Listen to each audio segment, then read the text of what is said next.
मुख्यमंत्र्यांच्या हस्ते पुसद येथे महाकाली मातेची प्राणप्रतिष्ठा। महाराष्ट्रातील प्रथम कृष्णशिला दगडापासून निर्मित महाकाली मूर्तीची प्रतिष्ठापना। दशभुजा, अभय मुद्रा व वरद हस्त मुद्रेत विराजमान महाकाली मातेची ऐतिहासिक प्राणप्रतिष्ठा। पुसदच्या भूमीत धार्मिक इतिहास घडणार, मुख्यमंत्र्यांच्या उपस्थितीत सोहळा। कृष्णशिला मूर्तींची प्राणप्रतिष्ठा, महाराष्ट्रासाठी अभिमानाचा क्षण। महाकाली मातेच्या दर्शनाने समृद्धी व सकल मनोकामना पूर्ण होतात, भाविकांची श्रद्धा। परमपूज्य समर्थ सद्गुरू श्री गजानन माऊली यांच्या नेतृत्वाखाली भव्य सोहळा।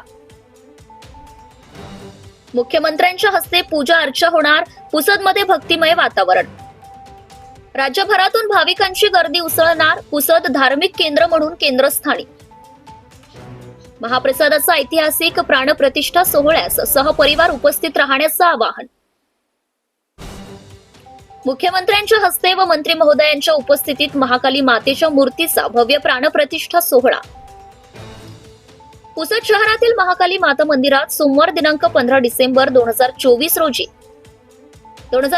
रोजी महाकाली मातेच्या मूर्तीचा भव्य आणि ऐतिहासिक प्राणप्रतिष्ठा सोहळा आयोजित करण्यात आलाय। या धार्मिक सोहळ्यास महाराष्ट्र राज्याचे मुख्यमंत्री एकनाथ शिंदे यांची उपस्थिती लाभणार असल्याची माहिती आयोजकांकडून देण्यात आली आहे। या प्राणप्रतिष्ठा सोहळ्याचे विशेष वैशिष्ट्य म्हणजे महाराष्ट्रात प्रथमच कृष्णशिला या दगडापासून निर्मित दशभुजा तसेच अभय मुद्रा व वरद हस्त मुद्रेत विराजमान असलेली महाकाली मातेची मूर्ती या ठिकाणी स्थापित होणार आहे। भाविकांच्या श्रद्धेनुसार या महाकाली मातेच्या दर्शनाने समृद्धी प्राप्त होते व सकल मनोकामना पूर्ण होतात असा विश्वास आहे।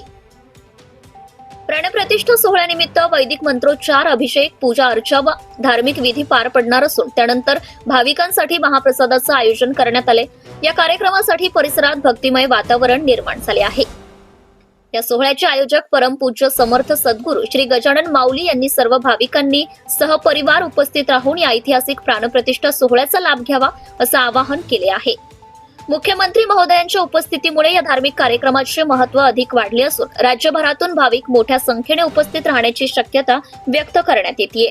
ज्या मूर्ती आपण स्थापित केली, या मूर्तीचं वजन आपलं 2.5 ते 3 टन आहे।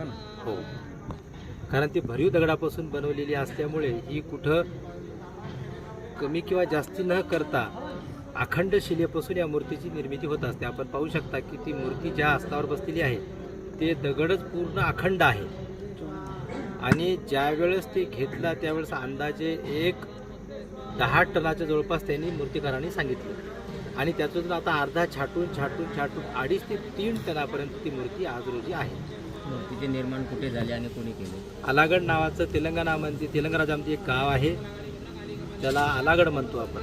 त्या ठिकाणी ह्या मूर्तीची बनवण्याची प्रक्रिया सुरू झाली आणि आता ती 3 महिन्यानंतर ती मूर्ती या 1 महिन्या अगोदर आश्रमामध्ये आपल्या पोहोचेल। या सोहळ्याला किती भक्तगण येणार आहेत अशी काही माहिती? अंदाजे या सोहळ्यासाठी 30,000च्या जवळपास लगभग भक्तांचा, म्हणजे आश्रमात जुटलेले भक्त आहेत त्यांचा 30,000पर्यंत आकडा आहे, जे नेहमी संपर्कात आमच्या असतात। करचा हो, 2.5 एकरमध्ये पहिले आपण 1.5 एकर जमीन घेतली, त्याच्यानंतर पुन्हा 1 एकर घेतली आणि गोशाळेची निर्माता सर्वात पहिली केली। गोशाळेनंतर मग हॉल झाले, मग बांधकाम झालं आणि आता इथे येणारे जे भाविक भक्त आहेत ते मोठ्या श्रद्धेने इथे येतात। असं म्हणायला हरकत नाही की पहिल्यापेक्षा लोक श्रद्धावान आणि भक्तिवान झाले आता, आणि भक्तीचा खरा अर्थ लिंबू नाडा दोरा नसून काही असा आहे की जेणेकरून एक संस्काराची निर्मिती व्हावं। कुंभार जसा एका जंगलात पडलेल्या मातीला एकत्रित आणते आणि मडकं सुंदरसा घडवते आणि त्या मडक्याची आणि मातीची दोन्हीची गुणधर्मता बदलल्या जाते। वास्तविक पाहते मातीपासून मडकं बनलं, पण प्रक्रिया झाल्यानंतर ते मडकं शुद्ध झालं। अशाच प्रकारे इथे येणाऱ्या आश्रमात येणाऱ्या भाविक भक्तांची श्रद्धा अपार आहे या देवीवरती। त्याच्यामुळे तुमच्या सर्वांच्या आताच्या या येण्यामागे आम्हाला असं वाटते की तुम्ही मोठ्या संख्येने आले म्हणजे नक्कीच प्राणप्रतिष्ठेचा सोहळ्याचा कार्यक्रम अजूनही जोरदार होईल। कलकत्त्यामध्ये जे महाकाली मातेचं मंदिर आहे ते प्रसिद्ध, तर त्या मूर्तीमध्ये आणि आपल्या इथे जे प्राणप्रतिष्ठा होणार आहे त्या मूर्तीमध्ये काय साम्य आहे आणि काय वेगळंपणा आहे? ते कलकत्त्याला जे राणी लक्ष्मीबाईंनी यांनी जी मूर्ती स्थापन केली तिच्या मागचा उद्देश असा होता की ते कालीघाटवर जी आज मूर्ती आहे बंगालची, जिला आपण दक्षिणेश्वरी का महाकाली म्हणतो, या दक्षिणेश्वरी महाकालीचं पूर्व अभिमुखा, जिला दक्षिणमुखी म्हणतो आपण, आणि ही आहे आज बसलेली आसनावर वरहस्त मुद्रित असतं. आपण आता दर्शन झाल्यानंतर अभिषेकानंतर पाहू शकता की या देवीला 8 हात वरता आहेत आणि 2 हात वरहस्त दिलेले आहे. याच्या मागचा उद्देश आहे की भय आणि शांती या दोन्हीमध्ये जे आतापर्यंत आपण अंतर पाहिलं की जिथं भय आहे तिथं शांती नाही आणि जिथं शांती आहे तिथं भय मुळीच नाही. म्हणून कलकत्त्याची जी महाकाली आहे ती उभ्या संहारक मुद्रेमध्ये आहे, मारक मुद्रेमध्ये आहे महाकालीची आईची मूर्ती.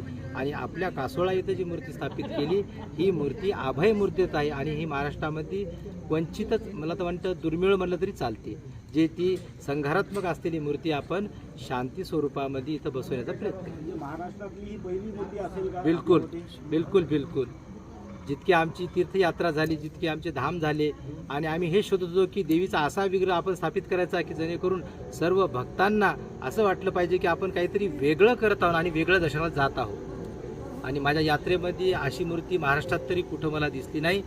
त्याच्यामुळे ह्या मूर्तीची इथंच तशा प्रकार स्वरूपात स्थापना करण्यात आली.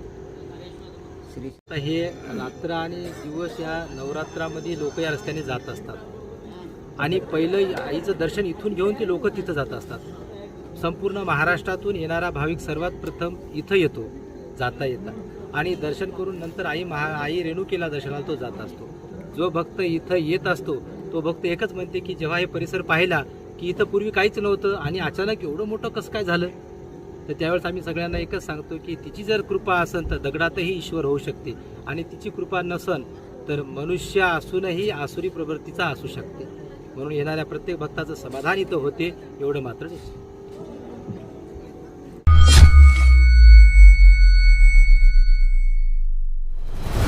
आपले हक्क अधिकार मिळवून देण्यासाठी सत्ताशाही, च्या न्यायासाठी सत्ताशाही, भ्रष्टाचार उघड करणार सत्ताशाही, लोकांच्या कल्याणासाठी सत्ताशाही, लोकजागृतीचे माध्यम सत्ताशाही, लोकशाही टिकविण्यासाठी लढाई म्हणजे सत्ताशाही. शासन प्रशासनाला कर्तव्याची जाणीव करून देणार सत्ताशाही. चालू घडामोडीचे अपडेट मिळवण्यासाठी सत्ताशाहीच्या YouTube चॅनलला आजच सबस्क्राईब करा.